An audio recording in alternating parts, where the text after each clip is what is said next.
Hello साथीहरू फेरि पनि आज चाहिँ म चाहिँ मेरो एउटा सामान चाहिँ अनबक्सिङ गर्न आँटेको छु। यो चाहिँ मैले अमेजनबाट मगाएको थिएँ है। अनि अमेजनले चाहिँ नखोलिदिँदो रहेछ। त्यहीमाथि म चाहिँ स्कुल गएको थिएँ अनि मैले दोकानमा छोडिदिनु भनेको थिएँ। मलाई चाहिँ एकदमै डर लागिरहेछ कस्तो खालको आयो भनेर है। यो चाहिँ मैले जुत्ता मगाएको थिएँ मेरो लागि है।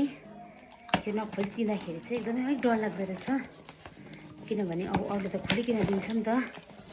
ल गाइस, म चाहिँ अब ओपन गर्नुपट्टि लागेँ, हेर्दैछु नि कस्तो रहेछ है। म चाहिँ अमेजनबाट चाहिँ हतपत मगाउँदिनँ, यसपालि चाहिँ ठुलो अफर थिएर मगाएको नि त। यसपालि चाहिँ दिवालीको अफर चाहिँ दामी दिएको थियो अमेजनले चाहिँ। अनि यो अफर मैले पर्खेको चाहिँ झन्डै 1 वर्ष जस्तो भएको थियो। हेरौँ न कस्तो रहेछ गाइस, हेरौँ न कस्तो रहेछ। यो चाहिँ मेरो लागि मगाएको थिएँ जुत्ता।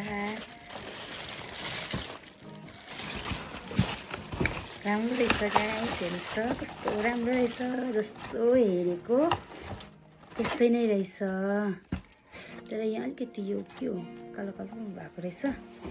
तर मैले जस्तो भनेको थिएँ त्यस्तै आएछ।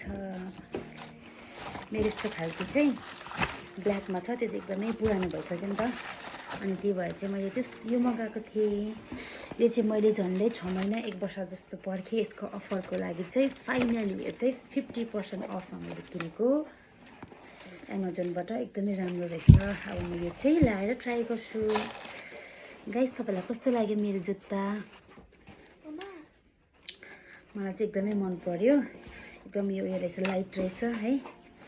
अब यो चाहिँ लाएर हिँड्नुपर्ने छ। हुन्छ गाइस।